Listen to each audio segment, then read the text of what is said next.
Alors, on va reprendre donc le chapitre 3. On avait abordé, bien, je vous disais dans le chapitre 3, qui était le chapitre introductif, il y a deux piliers lorsqu'on traite des principes de finance. Il y a deux piliers, le temps et le risque. Donc, on a vu le temps la semaine dernière. Et là, on va voir rapidement comment bien on intègre cette notion de risque. On s'est arrêté là la semaine dernière. Donc, on y va. Je passe comme ça très rapidement sur les diapositives que l'on a déjà vues ensemble pour aller voilà, à la section 3.6. Donc, on a beaucoup insisté la semaine dernière sur la notion d'arbitrage. Cette semaine, on va insister sur la notion de le risque et les primes de risque. OK? On y va. Alors, on considère deux actifs financiers. Alors, une obligation, OK, d'une part, et puis un portefeuille. Un portefeuille investi sur le marché boursier. Donc, l'obligation, elle est sans risque et elle donne droit à un flux de 1100 € dans un an. OK? Donc, on a déjà abordé le cas des obligations, ça ne pose pas de difficulté particulière puisqu'elle est ici sans risque. Et donc, mon deuxième actif, c'est un portefeuille. C'est en fait le portefeuille de marché. Donc, tout à l'heure, d'ailleurs, un des étudiants parlait des ETF. Ça peut très bien être un ETF investi, par exemple, sur le CAC 40. Et on va considérer donc ce portefeuille, eh bien, on va considérer sa distribution, on va considérer une distribution binomiale. D'accord. Donc, il y a une chance sur deux pour que le portefeuille voit sa valeur augmenter à 1400 € si la conjoncture est bonne, ou alors eh bien, sa valeur va diminuer à 800 € si la conjoncture est mauvaise. Alors bien sûr, on a une distribution là qui est très simple.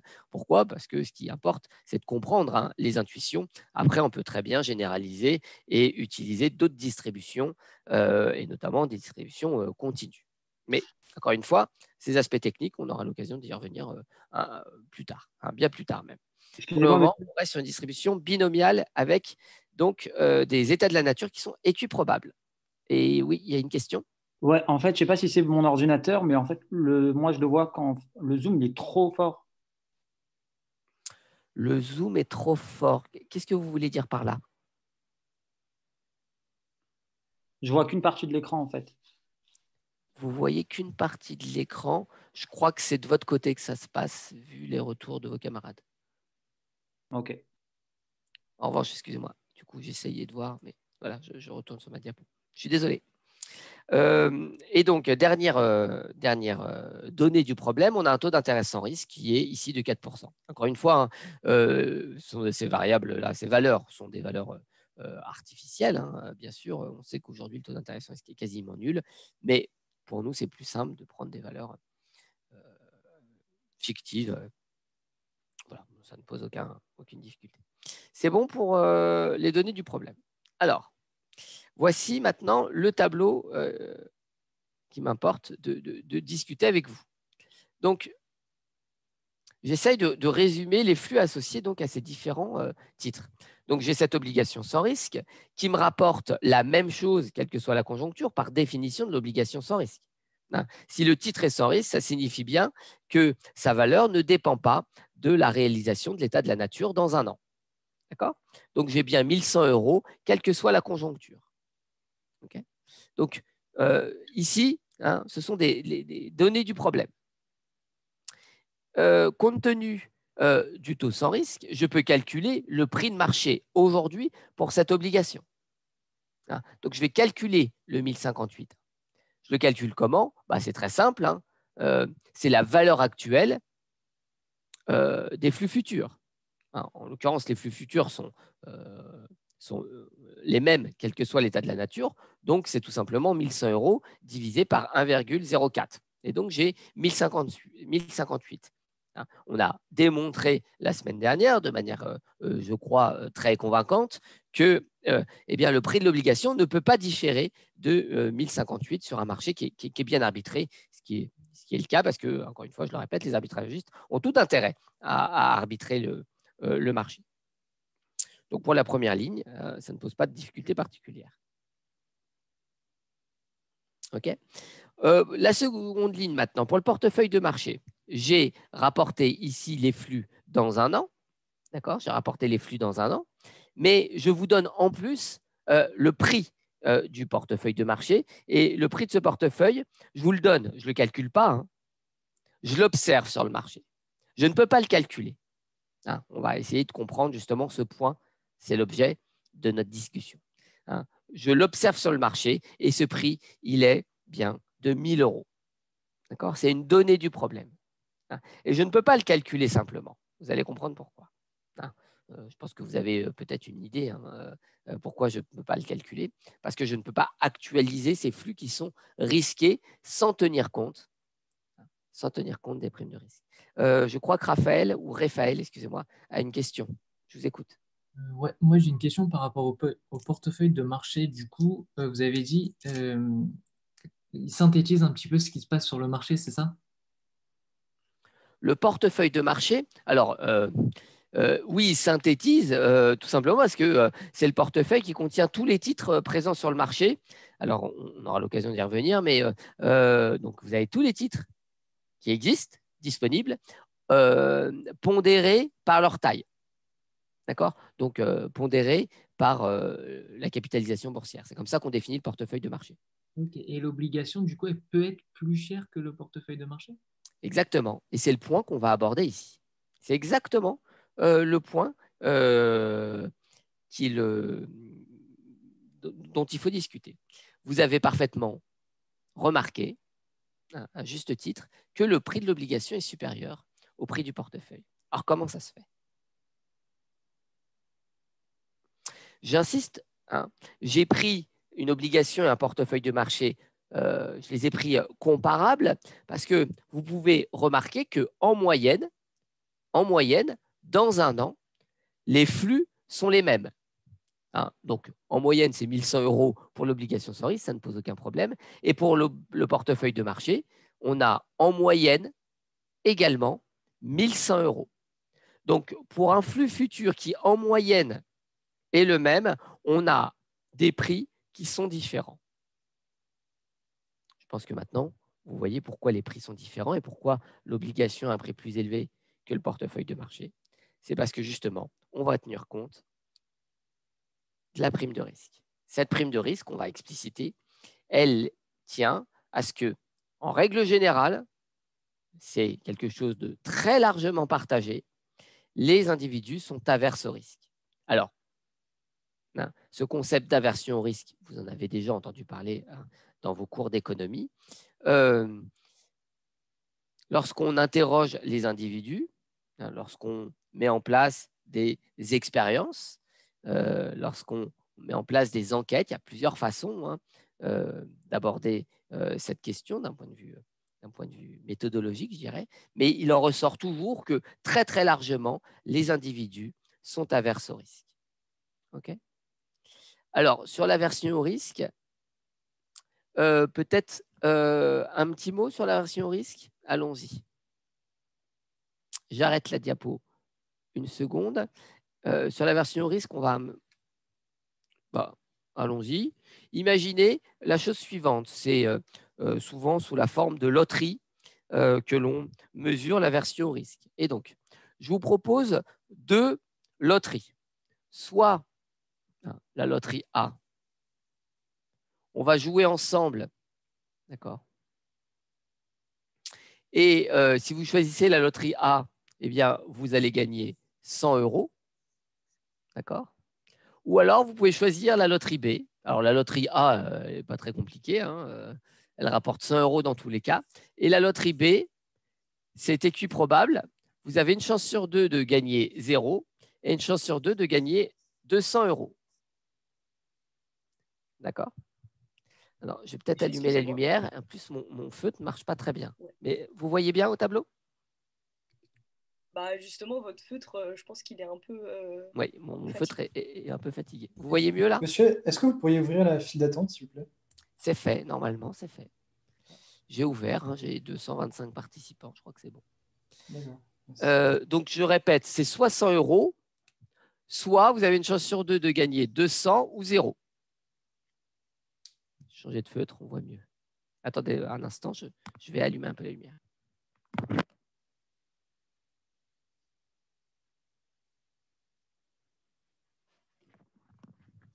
Alors, vous pouvez répondre. Ici, bien sûr, l'espérance de gain est la même, mais vous pouvez répondre sur le chat, vous pouvez répondre à l'oral. Qui choisit A?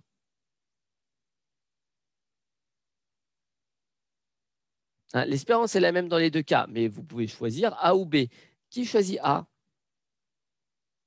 D'accord. Répondez soit A, soit B. Je vois beaucoup plus apparaître de A que de B, même si effectivement, certains répondent B. Qui choisit B? J'ai quelques personnes qui vont choisir B, mais en grande majorité, les gens vont préférer A. Eh bien, c'est exactement lié donc à cette idée d'aversion pour le risque. Alors, puisqu'il y a beaucoup de gens qui ont quand même choisi B, même une majorité d'entre vous, vous avez choisi A. Mais quelques-uns ont choisi B. Alors, on va un petit peu changer la donne. Et je vais vous proposer de raisonner non pas en euros, mais en milliers d'euros. D'accord? Et essayons de jouer le jeu, OK? Si je vous propose 100 000 euros sûrs, d'accord? Ou alors, vous avez une chance sur deux de gagner 0 ou 200 000 euros. Qui choisit B? Là, on a beaucoup moins, évidemment, on a beaucoup moins de réponses avec B. Dès lors qu'on augmente les enjeux, eh bien, on voit apparaître une plus grande aversion pour le risque, ce qui est assez normal. Et Vincent me répond, j'adore le risque, je prends B. Alors, quand je fais ce type d'expérience, alors vous allez voir qu'en master, on va beaucoup plus loin. Là, vraiment, je vous présente ça de manière le plus simple possible. Mais en master, j'aborde avec les étudiants tous les aspects liés donc, à la mesure des risques et notamment à la finance comportementale. Bon, là, c'est très, très simple. Mais à chaque fois que je fais ce type de présentation, j'ai quelqu'un qui me dit non, je prends B, je prends B, je prends B. Vincent, vous qui avez répondu B, alors même que vous pouviez gagner 200 000 euros, permettez-moi de douter de votre sincérité. Au fond, ici, on le fait, mais pas dans des conditions réelles. La plupart des expériences qui sont réalisées en économie expérimentale sont faites avec des vrais gains. Alors, pas des gains de cette somme-là, parce que sinon l'université serait encore plus ruinée qu'elle ne l'est. Mais voilà, on incite les gens à vraiment répondre le plus honnêtement possible. On a tous tendance un petit peu à se mentir et à se croire moins averse au risque qu'on ne l'est vraiment. Mais je doute que si j'avais ma mallette là, avec moi, une mallette de billets avec la certitude pour vous de partir avec 100 000 euros, je doute que vous seriez suffisamment joueur pour choisir B. C'est possible, mais c'est peu probable. Et puis, on peut augmenter les enjeux. On peut parier 1 million ou alors 0, 2 millions. Vous voyez bien que dans tous les cas, je pense que vous avez compris mon point, il y a en majorité de l'aversion pour le risque. Et cette aversion pour le risque, elle est surtout importante dès lors qu'on a des enjeux importants. Ce qui veut dire que pour des petites sommes, d'ailleurs, voilà, peut-être que c'est plus simple de raisonner à l'inverse. Si je n'avais pas proposé 100 et 200 euros ou milliers d'euros, mais si j'avais proposé, attendez, je sais plus, on efface ça. Si j'avais proposé 1 euro, eh bien là, je crois que tout le monde aurait été prêt à jouer parce que pour 1 euro, le gain est trop peu intéressant et eh bien, voilà, on n'est plus joueur dès lors que les montants sont faibles. Et là, j'aurais eu beaucoup de réponses pour B. OK? Donc, c'est cette idée-là, l'idée d'aversion au risque. Et même si, encore une fois, il y a des gens plus joueurs que d'autres, ce qui compte, c'est que sur le marché, très largement, on a une majorité d'investisseurs qui sont averses au risque. OK? Je reprends la diapositive. Et c'est ce qui explique donc qu'on a ces primes de risque. Et donc, pour avoir une rentabilité plus élevée pour le portefeuille de marché que pour l'obligation sans risque, il va bien falloir que les prix s'ajustent. C'est ce qu'on va voir ici à partir des données que je vous ai présentées, qui sont des données très simples. pour l'actif risqué, l'espérance de rentabilité est de 10%.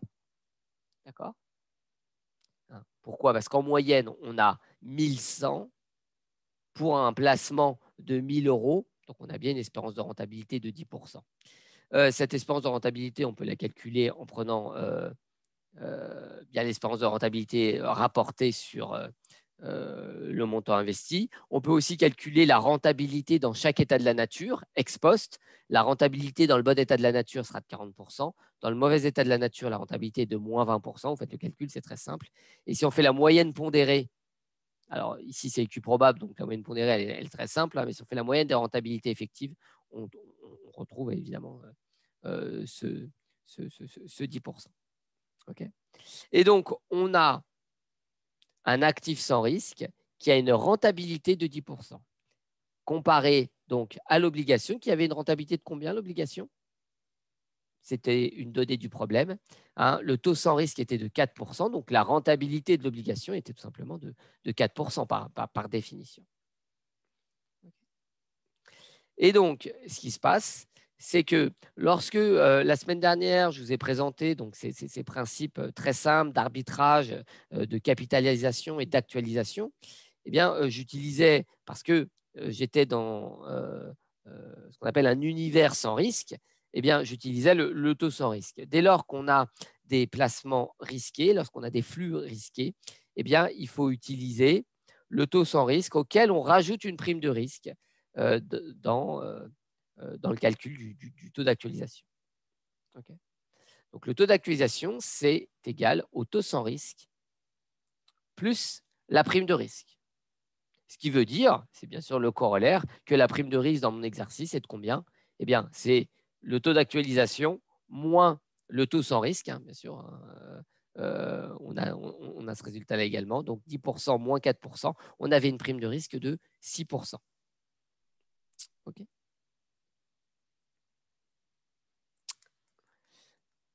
Très bien. Donc, vous comprenez mieux, je reviens un tout petit peu en arrière, vous comprenez mieux pourquoi on ne pouvait pas calculer ce prix, puisqu'on ne connaissait pas la prime de risque. Comme on ne connaissait pas la prime de risque, on ne pouvait pas calculer ce prix et on l'a observé sur le marché. Et à partir de l'observation qu'on a faite du marché, on a calculé la prime de risque. Je poursuis mon exemple. Donc maintenant, on suppose qu'il y a sur le marché eh bien, un actif, une action individuelle, d'accord? L'actif A. Okay. Cette action, elle vaut soit 0, soit 600. 0 si la conjoncture est mauvaise, 600 si la conjoncture est bonne, et on suppose encore une fois que les deux états de la nature sont équiprobables. Et mon objectif, c'est bien de calculer le prix de l'actif A. Et ça, je vais pouvoir, a priori, le calculer. OK. Comment ça? Eh bien, je vais calculer le prix de l'actif A en appliquant un raisonnement par arbitrage. Et pour appliquer ce raisonnement par arbitrage, je vais devoir un peu modifier eh bien, mes placements en actifs sans risque et en portefeuille de marché. Tout à l'heure, j'avais une obligation sans risque qui rapportait 1100 € dans un an. Alors en fait, pour être plus clair, il s'avère que les obligations sans risque en France, notamment, hein, je fais référence aux bons du Trésor, ont une valeur nominale de 1 €. Donc, si vous voulez construire un portefeuille de sorte que vous avez dans un an un flux de 1100 €, eh bien, vous achetez 1100 obligations, 1100 bons du Trésor, en l'occurrence. Ici, je vous ai dit, on va devoir composer de manière un peu astucieuse son portefeuille et on va faire en sorte d'avoir dans un an, avec l'obligation sans risque, eh bien, un flux certain de 800 €. Donc, en fait, on achète 800 titres. 800 titres de valeur nominale 1 €. Okay. Donc, on achète 800 titres. Et quel est le prix pour ces 800 titres de valeur nominale 1 €? Eh bien, on fait comme précédemment. On actualise 800 € au taux sans risque. Le taux sans risque, je vous le rappelle, est de 4%. Et on obtient donc un prix de 769 € aujourd'hui. Ça, vous savez le faire. OK. Donc, on a un peu ajusté l'obligation sans risque. Alors, vous vous demandez certainement, mais pourquoi cette valeur de 800 €? Ben, on va y revenir un petit peu plus tard. Regardons, on va comprendre ça très bien. Regardons maintenant ce qu'on a fait avec le portefeuille de marché. Eh bien, avec le portefeuille de marché, on a aussi un peu réajusté. On investit, enfin non, pour le coup, on n'a pas eu à réajuster. L'ajustement porte que sur les titres sans risque, ça simplifie. On aurait pu ajuster un peu des deux, c'est pas bien grave. Ici, le portefeuille de marché a, comme tout à l'heure, un prix de 1 000 € pour un flux de 800 ou de 1 400. Et donc, pourquoi on a procédé ainsi? Eh bien, je le répète, on a procédé ainsi pour pouvoir appliquer un raisonnement par arbitrage. Le prix de l'actif A, quel est-il? À vous de me le donner.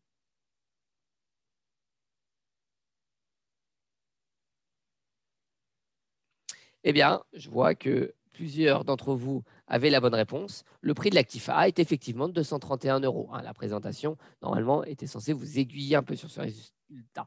Donc, 231 €, pourquoi? Pour ceux qui n'ont pas peut-être saisi la subtilité dans cette présentation, eh bien, vous regardez ici les choses de la manière suivante. Dans un an, il est possible de ce qu'on appelle répliquer le portefeuille de marché en combinant l'obligation sans risque et l'actif A.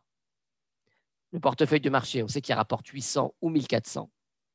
Eh bien, en combinant l'obligation sans risque et l'actif A, on a autant 800 plus 0, c'est égal à 800.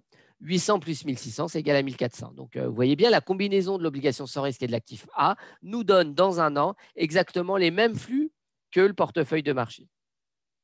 Okay. Et donc, par le fameux raisonnement par arbitrage qu'on a considéré la semaine dernière, si les flux futurs sont exactement les mêmes, alors le coût, le placement doit être le même à la date 0. Et donc, l'obligation sans risque plus l'actif A, ça doit valoir la même chose que le portefeuille de marché.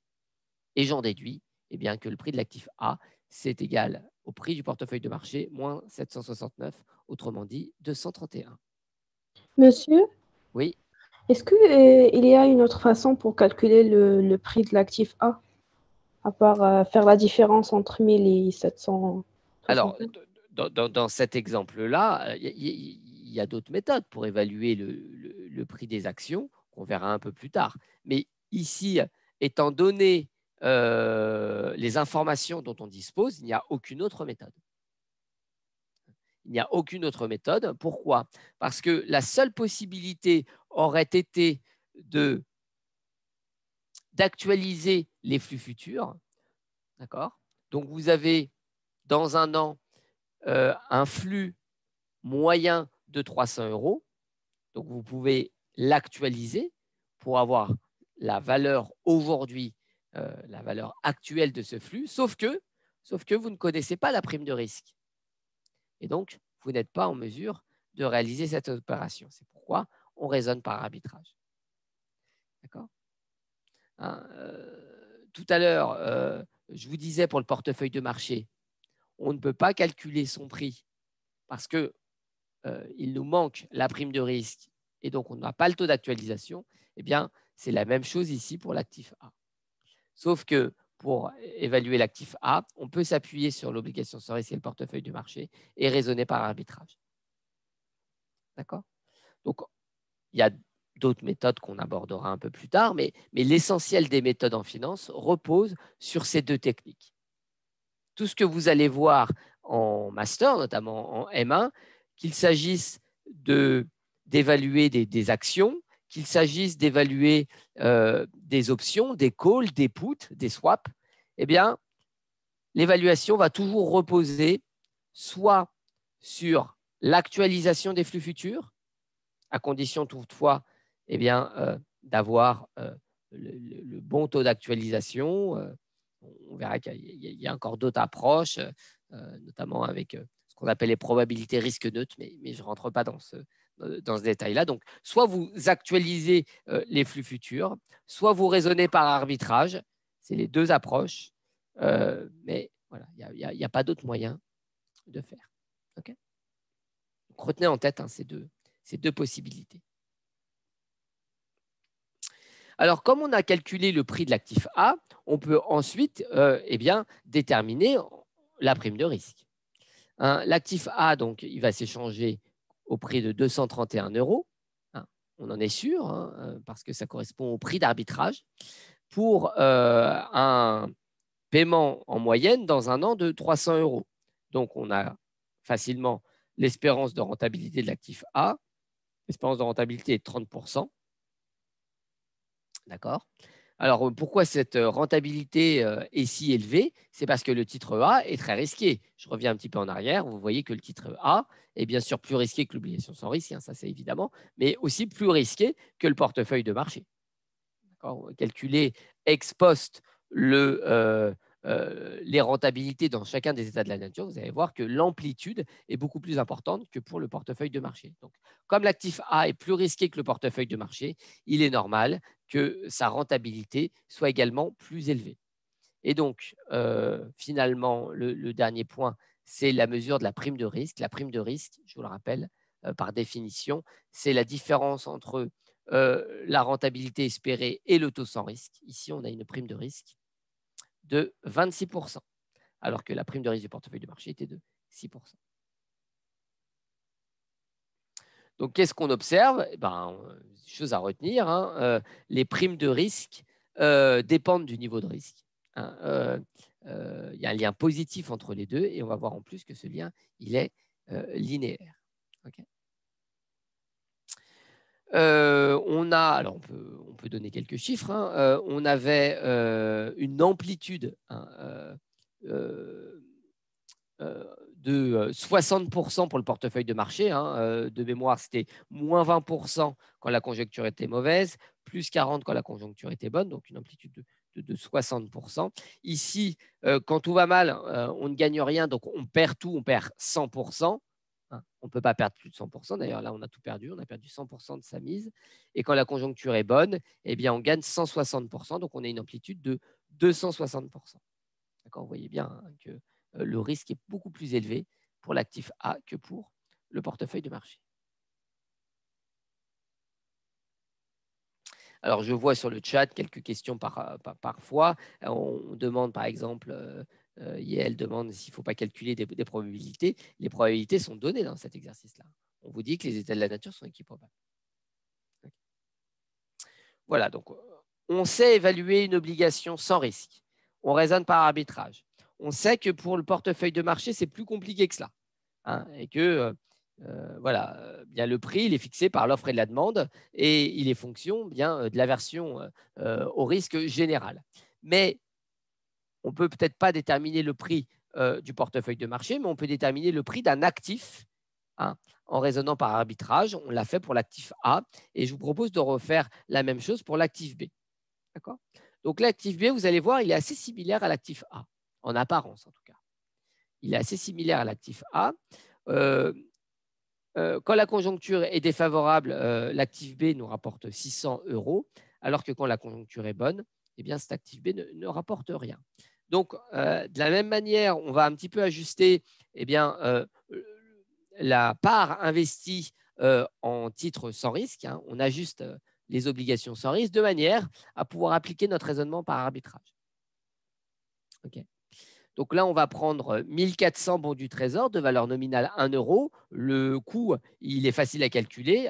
Vous actualisez. La valeur actuelle de 1400 € est de 1346. D'accord ? Et donc, ça vous permet de combiner le portefeuille de marché cette fois avec l'actif B. Donc, vous voyez, le raisonnement est similaire, mais dans le détail, les choses sont un petit peu différentes puisque là, on compose avec l'actif B et le portefeuille de marché de manière à répliquer cette fois-ci l'obligation sans risque. Tout à l'heure, on composait l'actif A et l'obligation pour répliquer le portefeuille. Là, on compose à partir de l'actif B et le portefeuille pour répliquer l'obligation. 800 plus 600, ça fait bien 1400. 1400 plus 0, ça fait bien 1400. Et donc, voilà, on a le choix. Si on veut un flux dans un an de 1400 €, on a le choix. Et ce choix, il doit coûter la même chose, hein. Soit on investit dans le portefeuille de marché l'actif B, soit on investit dans l'obligation sans risque. Mais ça doit coûter exactement la même chose. Donc, quel est le prix de l'actif B? 346. 346. Une de vos camarades, je crois, demande que signifie répliquer. Répliquer, c'est vraiment le terme adéquat, mais on peut utiliser comme synonyme dans le langage courant reproduire. Hein. On va reconstruire l'obligation sans risque. Hein. On parle en finance de réplication. Et ce terme-là, il est important. Mais vous voyez bien l'idée. Hein. C'est reproduire, reconstruire l'obligation sans risque. OK. Ah, mais voilà, retenez le terme consacré on parle de réplication. OK, donc le prix est de 346. Est-ce que, donc en apparence, on n'a rien fait de très différent par rapport à tout à l'heure. Est-ce que vous avez des remarques? Oui. Je vous écoute. Dans le premier tableau qu'on a abordé, on avait vu que la prime de risque, elle apparaissait dans le prix. Je crois que c'était de l'obligation. Alors que là, dans les deux autres exemples qu'on vient d'aborder, pour l'actif A et B, la prime de risque, en fait, elle n'aborde plus dans aucun des actifs financiers. Elle n'apparaît plus dans aucun des actifs financiers. Je ne sais pas si vous voyez ce que je veux dire. Alors, non, là, votre question n'est pas bien claire. Mais en tout cas, il y a des choses qui m'embêtent un petit peu. Vous dites que la prime de risque apparaît dans le cas de l'obligation. Non, justement, dans le cas de l'obligation, la prime de risque est nulle parce que c'est une obligation sans risque. Donc, par définition, la prime de risque est nulle, puisqu'il n'y a pas de risque. Mais pourquoi 58 qui était égal à 6%. Dans le premier tableau qu'on avait, c'était le tableau 3.7, on avait vu que l'OAT valait 1058 et que la prime de risque était égale à 6%. Non. Mais vous faites bien de me poser la question s'il y a un souci. 1058, c'est lorsque la prime de risque est nulle, on utilise juste le taux sans risque. Faites 1100 divisé par 1,04 et vous avez 1058. Ok. Donc, il n'y a pas de prime de risque. Il y a juste le taux sans risque. OK. Et pourtant, si on fait 6% de 1000, on trouve quand même, et qu'on actualise, on trouve quand même 58. Si vous faites 6% de 1000, vous avez 60. Exactement, et qu'on actualise au taux à 4%, on trouve aussi 58. Donc je me suis dit qu'en fait, parce que normalement, vous avez... Je ne sais pas ce que vous me dites là. Bah, il y a un problème. Si vous, si vous faites 6% de 1000, bon, vous avez 60, ça, on peut le calculer de tête. Mais je ne vois pas d'où, d'ailleurs, on a ce 6%, d'où il viendrait. Hein, on n'en a jamais parlé de 6%. On a un taux sans risque qui est de 4%. C'est tout ce qu'on connaît. Le 6%, il n'est pas dans l'énoncé. Je ne sais pas d'où vous le sortez. C'est vous tout à l'heure qui l'avez dit. Vous avez dit qu'on divise par le taux et la prime de risque. Alors, le taux d'actualisation, c'est le taux sans risque plus la prime de risque. Je répète que dans le cas de l'obligation sans risque, par nature, il n'y a pas de prime de risque. Donc, c'est 1100 divisé par 1 plus 4%. Alors, peut-être que j'ai fait un lapsus et que j'ai dit 6% au lieu de 4%. Et dans ce cas-là, je m'en excuse. Mais je ne crois pas. Hein, mais si c'est le cas, je m'en excuse. Mais il n'y a pas de 6% dans notre histoire. OK ? C'est plus clair. Bon, parfois, ça arrive hein, qu'il y ait des petites ambiguïtés. N'hésitez pas à m'interrompre. Vous avez raison. Alors, merci. OK, je vois que sur le chat, ça discute de l'impact du Covid sur le prix des actifs. Bon, on n'en est pas encore là. Hein. Donc, je continue. Alors, je reprends où j'en étais. N'hésitez pas à m'interrompre s'il y a des points qui vous paraissent compliqués ou bizarres, étranges. Donc, je reviens sur mon actif B. Je vous disais, l'actif B, donc, il vaut 346 €. Il n'y a rien qui vous choque? Il n'y a pas de remarque particulière. Comme 346 est inférieur à 300 €, on aura une espérance de rentabilité de l'actif B qui sera négative. Exactement. Si vous regardez bien, 346 €, vous le dites, ça conduit à vous l'avez parfaitement dit, ça conduit à une espérance de rentabilité qui est négative. On peut le dire autrement. Hein. Par rapport à l'actif A, en fait, l'actif B, c'est son opposé. Hein, dans l'actif A, souvenez-vous, c'était aussi 0 ou 600. Mais c'était 0 quand tout allait mal, 600 quand tout allait bien. Et pour l'actif B, c'est 0, 600, mais c'est 0 quand tout va bien et 600 quand tout va mal. D'accord? Donc, le risque, si on mesure le risque, bien, il est le même, a priori, pour l'actif A et pour l'actif B. Si vous calculez, vous vous souvenez comme on a mesuré le risque tout à l'heure, on a calculé la rentabilité ex post dans le bon état de la nature et la rentabilité ex post dans le mauvais état de la nature. D'accord ? Bon.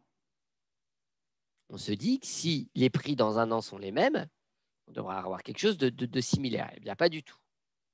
Eh bien, pas du tout, parce que l'actif B, il est très spécifique. L'actif B, il a quelle propriété? J'essaye de vous... C'est une assurance. Voilà, c'est ça. Je ne voulais pas dire le mot, je voulais que ça vienne de vous. Effectivement, l'actif B, c'est une assurance. Du coup, les deux actifs A et B, ils se compensent. Alors, en l'occurrence, oui, les actifs A et B, ils se compensent parfaitement, vous avez raison. Et si on combine l'actif A et l'actif B, on a l'obligation sans risque. Vous avez parfaitement raison. Mais ce qui importe ici, c'est de bien noter que cet actif B, oui, c'est un actif qui nous sert d'assurance. Et souvenez-vous de ce qu'on disait sur la version risque tout à l'heure. En moyenne, de manière générale, les individus sont averses au risque et donc ils apprécient les assurances. Hein, et c'est la raison pour laquelle le prix est si élevé.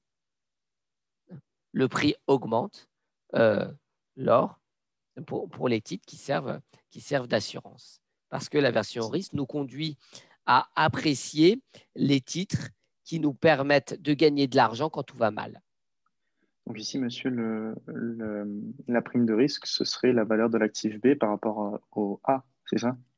Non. La prime de risque, elle se définit toujours de la même façon. C'est l'espérance de rentabilité moins le taux sans risque. Et donc, on ne compare pas actif B et actif A. On compare actif B et taux sans risque. Monsieur? D'accord. Alors, je poursuis et je prends votre question, hein, mais j'aimerais qu'on voit maintenant ensemble un panorama un peu global avec donc l'obligation sans risque, le portefeuille de marché et les actifs A et B. Eh bien, si on résume l'ensemble, on voit bien le lien positif qu'il y a entre le niveau de risque, ici, qui est mesuré par le différentiel de rentabilité, et la prime de risque. Et bien sûr, dans notre modèle, non seulement ce lien il est positif, mais il est linéaire. D'accord ? Pour un niveau de risque nul, on a une prime de risque nulle. Pour un niveau de risque de 60%, on a une prime de risque de 6%. Quand on a un niveau de risque de 260%, on a une prime de risque de 26%. Et quand, à l'inverse, on a un différentiel de rentabilité qui est négatif, eh bien, on a une prime de risque qui est négative. Et donc, à partir de cette relation entre la rentabilité et la prime de risque, eh bien, vous allez pouvoir construire un modèle général pour évaluer les actifs financiers, puisque vous allez vous retrouver. C'est ce que je vous disais un petit peu déjà la semaine dernière, souvenez-vous. On va être, on en avait parlé la semaine dernière et on faisait référence au cours que vous aviez eu avec mon collègue en première année. Je ne sais plus, on en a parlé la semaine dernière. Mais donc, on avait ce lien entre risque et rentabilité. On avait un lien linéaire entre les deux. D'accord ? C'est exactement ce qu'on retrouve ici. Okay. Donc là, le risque, il est mesuré par le différentiel de rentabilité. Là, on a alors, attendez, que je ne dise pas de bêtises. Pour un niveau de risque nul, ici, on a l'obligation sans risque. Ici, on a le portefeuille de marché. Ici, on a l'actif A. Et on a quelque part par là l'actif B. Voilà. Donc, ça peut très bien se représenter dans le plan. Et on verra plus tard, mais qu'à partir de données réelles, là, on a des données fictives, mais à partir des données réelles, on peut reconstruire cette relation entre risque et rentabilité, ce qu'on appelle la droite de marché. On verra ça plus tard. OK ? Voilà. Mais d'emblée, on retient ces notions de prime de risque et d'aversion risque. Okay. C'est deux notions importantes. Ça marche? Des questions? Alors, Gaël me dit, peut-on utiliser l'écart type pour mesurer le risque? Oui, bien sûr, Gaël. D'ailleurs, c'est ce que ici j'ai utilisé de manière générale. Comme je n'ai pas voulu insister sur les détails techniques pour vous donner l'intuition, j'ai pris une distribution de probabilité qui est une distribution binomiale. Donc, dans le cas de la distribution binomiale, le risque, il se mesure par le différentiel de rentabilité. Mais lorsqu'on aura une distribution, souvent on va prendre une distribution gaussienne, la distribution normale, hein, vous connaissez, eh bien, on va utiliser l'écart type. On fera ça plus tard. OK? Monsieur? Donc, je disais, les notions de prime de risque sont importantes, d'aversion au risque, c'est une notion importante. La notion d'assurance également, c'est important. Donc, une assurance a une espérance de rentabilité négative. Okay. Hein, chaque mois, vous payez une certaine somme pour assurer votre appartement. D'ailleurs, c'est une obligation légale.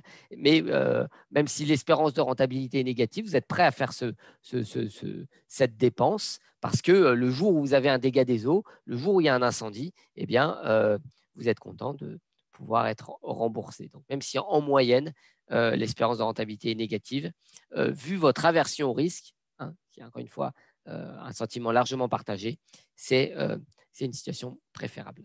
Monsieur? Oui. Est-ce que en donnant de l'argent aux assurances, ça veut dire qu'on est averse au risque ou au contraire? Alors, c'est une question un petit peu compliquée pour la raison simple qui est que aujourd'hui, dans beaucoup de cas, l'assurance est obligatoire. Hein, l'assurance automobile est obligatoire parce que, alors je ne vais pas rentrer dans les détails, mais il y a des problèmes aussi liés aux externalités. Hein. L'assurance pour les appartements est obligatoire. Donc, il y a beaucoup d'assurances obligatoires. Donc, ce n'est pas un choix de votre part. Mais si on enlève ces assurances obligatoires, effectivement, vont s'assurer plutôt les individus qui manifestent une forte aversion pour le risque. D'accord ? Vous savez comment fonctionnent les assurances? Elles utilisent le principe de mutualisation des risques. Et quand on parle de mutuelle d'assurance ou de coopérative d'assurance, hein, ce sont des structures qui ont été mises en place pour que les gens collectivement s'assurent les uns les autres. Hein, au départ, l'objectif des mutuelles d'assurance, des coopératives, n'était pas leur objectif n'était pas de faire du profit. D'accord ? C'est les individus, les uns avec les autres, qui décident de s'unir, d'être solidaires les uns avec les autres. Donc, ce n'est pas une société à but lucratif comme une autre, hein, une mutuelle ou une coopérative d'assurance. C'est d'autant plus important que, vous le voyez, une assurance, ça a une espérance de gain pour l'assuré négative. Donc, ça veut dire que pour l'assureur, l'espérance de gain est positive. Donc, vous voyez qu'il est important que la réglementation, ici, elle soit très spécifique parce que le gain, si on fait jouer la loi des grands nombres et si les risques sont indépendants, eh bien, le gain, il est quasiment certain pour l'assureur. D'accord ? Monsieur ? On abordera ces questions d'assurance un peu plus tard, mais vous pouvez aller voir, si ça vous intéresse, le chapitre 10, où on voit des cas particuliers justement où, parce que les espérances de gain, quand on fait jouer la loi des grands nombres avec beaucoup d'événements indépendants, je n'ai pas eu l'occasion de parler des événements indépendants, hein, mais vous avez vu ça en statistique, hein, eh bien, on a des espérances de gain qui sont soit qui tendent vers des valeurs peu risquées. Il y a le cas des assurances qui est important. Il y a un autre cas qui est le cas opposé, qui est celui des casinos. Pourquoi les casinos sont réglementés? C'est parce que justement leur espérance de gain est positive et que si on fait jouer un grand nombre d'individus, eh bien, c'est un profit quasi certain. Et donc, bien, les casinos sont réglementés, les casinos sont très fortement taxés. Donc, voilà, c'est ce qu'on raconte là sur les probabilités, sur l'aversion au risque, sur les primes de risque, sur les espérances de rentabilité. Eh bien, c'est aussi ce qui permet de justifier, d'expliquer la réglementation, soit dans le cas des assurances, soit dans le cas des casinos. Chapitre 10, on y reviendra. Oui, il y avait une question, je vous ai interrompu. Quelqu'un avait C'était moi. Oui. Juste, est-ce que vous pourriez revenir aux 2 dernières colonnes, dernière ligne, s'il vous plaît? Est-ce que vous pourriez les réexpliquer? De ce tableau, hein? Oui. D'accord. Alors, le différentiel de rentabilité, c'est tout simplement la différence entre les rentabilités ex post. Les rentabilités ex post, elles sont mesurées, comme leur nom l'indique, hein, ex post, c'est-à-dire une fois qu'on connaît l'état de la nature. Okay, donc, on a calculé les rentabilités. Si la conjoncture est défavorable, on perd tout, on a moins 100%. Si la conjoncture est favorable, on a 160% pour l'actif A. On a fait le même calcul pour l'actif B. On a calculé donc les rentabilités dans chacun des cas de figure. Et l'écart entre les deux, c'est l'amplitude, si vous voulez. Eh bien, ce différentiel de rentabilité, la différence donc, entre les deux, c'est ce qui me donne la mesure du risque ici. D'accord. Okay. Et la prime de risque, je l'ai calculée comment? Alors, la prime de risque, je l'ai calculée non pas… Alors, attention, hein, je n'ai pas divisé le différentiel par 10 pour avoir la prime de risque. Je n'ai pas fait ça. Pour avoir la prime de risque, c'est ce qui pourrait apparaître comme ça quand il y a le tableau. Pour calculer la prime de risque, j'ai calculé la rentabilité en moyenne. Donc, on va le faire ici, c'est simple. Hein. Moins 20 plus 40, ça fait quoi en moyenne? Ça fait plus… Moins 20 plus 40. Ça fait plus 10. D'accord? Plus 10 moins le taux sans risque. Donc, plus 10 moins 4, ça fait 6. Moins 100 plus 160 en moyenne, ça fait combien? Ça fait plus 30. Plus 30 moins 4%, ça fait 26. Vous voyez comment on l'a calculé? La prime de risque, je vous ai dit, hein, c'est la définition que je vous donne hein, dans la diapo précédente. Hein, la prime de risque, c'est l'espérance de rentabilité moins le taux sans risque. Excusez-moi. Oui, Redouane, mais alors pourquoi vous mettez un point d'interrogation? Votre définition est juste. Hein. C'est ça, mais sans le point d'interrogation. Oui, il y a une autre question. Quand vous dites en moyenne, on considère avec les états de la nature, donc un demi, c'est ça? Oui, encore une fois, pour simplifier mon propos, j'ai pris des états de la nature équiprobables, qui ont la même probabilité. Donc 50-50, ce qui permet de faciliter les calculs. Mais évidemment, je pourrais prendre des distributions plus compliquées. Ça ne changerait rien au raisonnement. Donc c'est pour ça que je ne le fais pas. Mais mon propos est très général. OK?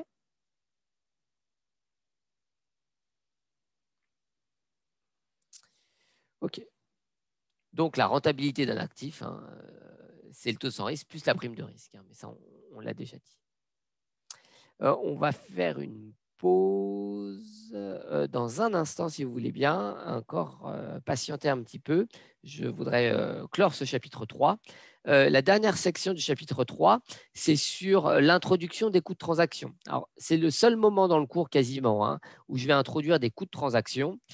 Juste pour dire qu'effectivement, ça vient modifier légèrement les calculs sans changer le raisonnement. Dès lors qu'on introduit des coûts de transaction, eh bien, c'est un peu comme en économie internationale lorsqu'on introduit des coûts de transport. Hein. Ça vient modifier un peu la loi du prix unique, mais sans changer radicalement forcément la donne. Hein. D'autant plus qu'en finance, les coûts de transaction sont très faibles. Donc on peut très bien s'en passer comme je vais le faire dans la suite du cours. D'accord ? Donc, quand vous avez des coûts de transaction, qu'est-ce qui se passe? Vous n'avez pas un prix d'arbitrage, mais vous avez un intervalle. D'accord? En fonction des coûts de transaction, eh bien, vous avez un intervalle pour définir le prix.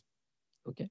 Et donc, les arbitrages sont possibles dès lors qu'on est au-delà de cet intervalle, soit à gauche, soit à droite. Mais dans l'intervalle considéré, eh bien, les prix peuvent varier sans pour autant qu'il y ait d'arbitrage possible. Okay, donc, il n'y a pas un juste prix, hein, comme me le demande Donna. Il y a un intervalle dans lequel il y a ce juste prix sans pouvoir précisément déterminer une seule valeur. Okay, donc, encore une fois, ce n'est pas bien compliqué. Je voulais juste le préciser parce que par la suite, on fera l'hypothèse que les coûts de transaction sont nuls. Okay, vous avez quelques exercices pour vous entraîner où vous voyez que, eh bien, par exemple, hein, alors, les coûts de transaction, ce n'est pas forcément des frais. Hein. Ça peut être des taux prêteurs différents des taux emprunteurs, ce qui est le cas en pratique. Hein, c'est l'exemple d'ailleurs 3.8. Quand vous avez des dépôts qui sont rémunérés au taux de 6% et des emprunts qui sont octroyés au taux de 6,5%, eh bien, ça représente un coût de transaction. Hein, le fait que les taux prêteurs soient différents des taux emprunteurs, c'est c'est dû à la présence donc, de coûts de transaction. Et dans ce cas-là, vous voyez bien que lorsque vous actualisez, vous pouvez hésiter entre ces deux taux. Cette question-là des taux prêteurs, des taux emprunteurs, vous la retrouvez également lorsque vous avez à négocier des transactions de change. Vous savez que quand vous allez changer de l'argent, alors le plus simple évidemment quand vous changez de l'argent, c'est d'aller au distributeur dans le pays dans lequel vous vous rendez, donc à l'étranger, vous allez au distributeur et vous retirez directement des devises, la monnaie donc locale du pays dans lequel vous êtes en visite. Mais si vous voulez, et c'est ce qui se faisait il y a encore une trentaine d'années, hein, si vous voulez être un peu prévoyant et avant de partir aux États-Unis, par exemple, hein, vous voulez échanger des euros contre des dollars, vous allez donc dans un bureau de change et je ne sais pas si vous l'avez remarqué, j'espère que oui, mais la prochaine fois, en tout cas, prêtez-y attention. À chaque fois que vous rentrez dans un bureau de change, bien, sur la devanture, en très gros, est indiqué le prix auquel l'agent de change va acheter des euros et le prix auquel il va vous vendre des euros. Acheter des euros, c'est vendre des dollars. Vendre des euros, c'est acheter des dollars. Donc, c'est exprimé, comme vous l'avez vu dans le cours de relations monétaires internationales, c'est exprimé soit au certain, comme on dit, soit à l'incertain.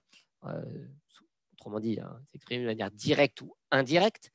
Quoi qu'il en soit, hein, qu'importe, ces prix acheteurs et vendeurs sont différents lorsque vous réalisez des opérations de change. Eh bien, c'est cette différence qui mesure les coûts de transaction. Okay.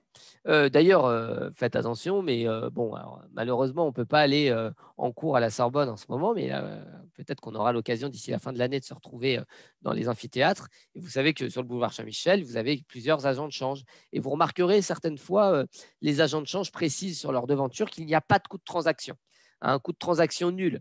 En fait, ils entendent par là qu'il n'y a pas de frais supplémentaires, mais il y a toujours des coûts de transaction. Ces coûts de transaction, ils sont tout simplement dans l'écart qui existe entre le prix auquel ils achètent et le prix auquel ils vendent. Et est-ce que quelqu'un sait d'ailleurs comment s'appelle cet écart entre le prix acheteur et le prix vendeur? C'est ce qu'on appelle le spread. Non, ce n'est pas une plus-value, hein, puisque c'est une marge commerciale, hein, ce n'est pas une plus-value, c'est le spread, ce qu'on appelle aussi parfois le bid-offer ou le bid-ask spread. Le bid-ask spread ou bid-offer spread, ou spread tout court, ou bid-ask tout court, hein, c'est justement cet écart entre le prix acheteur et le prix vendeur. Donc, en finance, lorsque vous êtes client, vous achetez toujours au prix le plus élevé et vous vendez toujours au prix le plus faible. Malheureusement, hein, vous êtes désavantagé, vous êtes client, hein, et la contrepartie vous rend service en réalisant l'opération. Donc, vous achetez au prix le plus élevé, vous vendez au prix le plus faible. Vous empruntez au taux le plus élevé, vous prêtez au taux le plus faible. Parce que vous êtes en relation avec votre banque, je le répète, vous empruntez au taux le plus élevé, vous prêtez au taux le plus faible. D'accord? Donc, il y a toujours un bid-ask spread. C'est une marge commerciale. OK? Voilà, j'en ai fini avec le chapitre 3.